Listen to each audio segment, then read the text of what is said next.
الحمدللہ رب العالمین والعاقبۃ للمتقین صلاۃ والسلام علی سید الانبیاء والمرسلین وعلی آلہ واہل بیتہ اجمعین اما بعد فاعوذ باللہ من الشیطان الرجیم بسم اللہ الرحمن الرحیم۔ حضرت عباس ابن علی ابن ابو طالب 4 شعبان 26 ہجری کو پیدا ہوئے۔ وہ علی ابن ابو طالب اور فاطمہ بنت حزام کے بیٹے تھے۔ حضرت عباس کے 3 بھائی تھے، عبداللہ ابن علی، جعفر ابن علی اور عثمان ابن علی۔ حضرت عباس 34 سال کے تھے جب آپ کو کربلا میں شہید کر دیا گیا۔ کہا جاتا ہے کہ آپ نے پیدائش کے بعد اس وقت تک آنکھ نہیں کھولی جب تک کہ آپ کے ستیلے بھائی حسین ابن علی نے انہیں اپنی باہوں میں نہیں لیا۔ عباس نے جنگ کا فن اپنے والد علی سے سیکھا، جو ہر دور کا سب سے بڑا خطرناک جنگجو تھا۔ حضرت عباس نے کبھی بھی اپنے آپ کو اپنے ستیلے بھائی حسین کے برابر نہیں سمجھا۔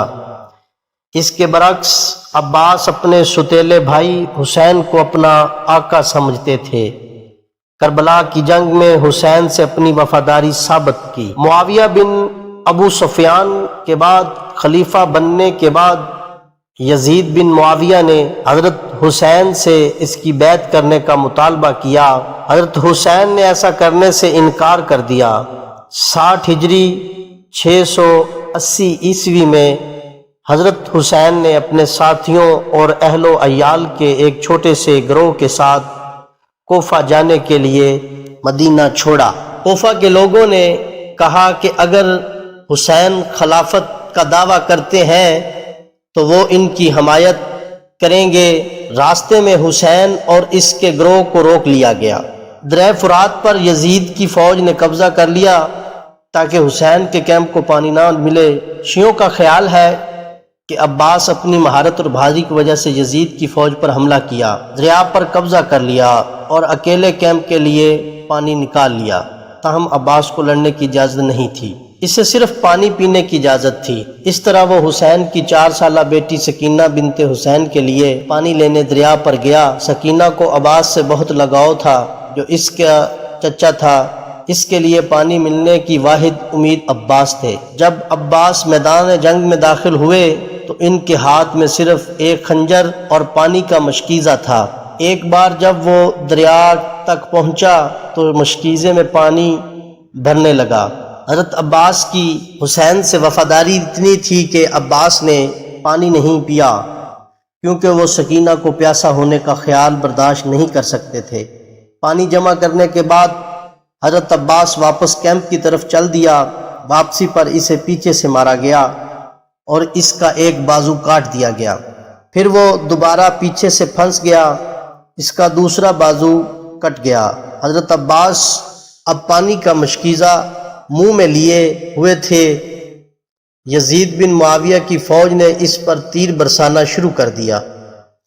ایک تیر پانی کی جلد پر لگا اور اس میں سے پانی بہہ نکلا۔ اس لمحے حضرت عباس نے تمام امیدیں کھو دیں۔ یزید کے ایک آدمی نے اس کے سر پر گدی ماری اور عباس اپنے بازوؤں کے سہارے کے بغیر گھوڑے سے گر گیا۔ حضرت عباس نے اپنے آقا حضرت حسین کو بلایا۔ حضرت حسین فوراً سر اٹھا کر اس کے پاس آیا اور اسے گود میں لے لیا۔ حضرت عباس نے کہا، میرے آقا، آپ آخرکار آ ہی گئے۔ میں نے سوچا کہ آپ کو آخری بار دیکھنا میری قسمت میں نہیں ہے، لیکن اللہ کا شکر ہے آپ یہاں ہیں۔ پھر اس نے کہا، اے میرے آقا، میری کچھ آخری خواہشات کا اظہار کرنا چاہتا ہوں۔ جب میں پیدا ہوا تھا تو میں نے سب سے پہلے آپ کے چہرے کی طرف دیکھا تھا، اور یہ میری آخری خواہش ہے کہ جب میں مر جاؤں تو میری نظر آپ کے چہرے پر ہو۔ میری ایک آنکھ تیر سے چبھ گئی ہے اور دوسری خون سے بھری ہوئی ہے۔ اگر آپ آنکھ صاف کرو گے تو میں آپ کو دیکھ سکوں گا۔ اور آخری خواہش پوری کر سکوں گا۔ میری دوسری خواہش یہ ہے کہ جب میں مر جاؤں تو آپ میری لاش کو کیمپ میں نہ لے جانا، میں نے سکینہ کے لیے پانی لانے کا وعدہ کیا تھا، اور چونکہ میں اسے پانی لانے کی کوششوں میں ناکام رہا ہوں، اس لیے میں موت کے منہ میں بھی اس کا سامنا نہیں کر سکتا۔ اس کے علاوہ اور میری لاش کو کیمپ تک لے جانا آپ کے لیے کمر توڑ کام ہوگا۔ میری تیسری خواہش ہے کہ سکینہ کو میری حالت زار دیکھنے کے لیے یہاں نہ لایا جائے۔ میں جانتا ہوں کہ وہ مجھ سے کتنی محبت اور پیار کرتی ہے، یہاں پڑی میری لاش کا نظارہ اسے مار ڈالے گا۔ حضرت حسین نے اس کی خواہش پوری کر دی۔ حضرت حسین نے اس سے ایک آخری بات پوچھی۔ حضرت حسین نے کہا، حضرت عباس، میری بھی ایک خواہش ہے جو پوری ہو۔ بچپن سے آپ مجھے ہمیشہ استاد کہتے ہیں، کم از کم ایک بار تو اپنی دم توڑتی سانس کے ساتھ مجھے بھائی کہہ دو۔ حضرت عباس نے یہ کہتے ہوئے آنکھیں بند کر لیں کہ حسین میرا بھائی، حسین میرا امام ہے۔ مورخین کا کہنا ہے کہ یہ ان کی زندگی میں پہلا موقع تھا کہ اس نے حسین کو اپنا بھائی کہا۔ آپ کو 10 محرم 61 ہجری بروز جمعہ دریائے فرات کے کنارے شہید کیا گیا، اس لیے اسے القامہ کا ہیرو کہتے ہیں، یعنی دریائے فرات کا دوسرا نام القامہ ہے۔ ان کی وفات پر عموماً محرم کی 7ویں رات کو اہل تشیع ماتم کرتے ہیں۔ شیعہ مسلمان اسلامی کیلنڈر کے پہلے مہینے، خاص طور پر پہلے 10 دنوں میں محرم کے مہینے میں حسین سے وابستہ تمام شہداء کی وفات پر سوگ مناتے ہیں۔ وآخر دعوانا الحمد للہ رب العالمین۔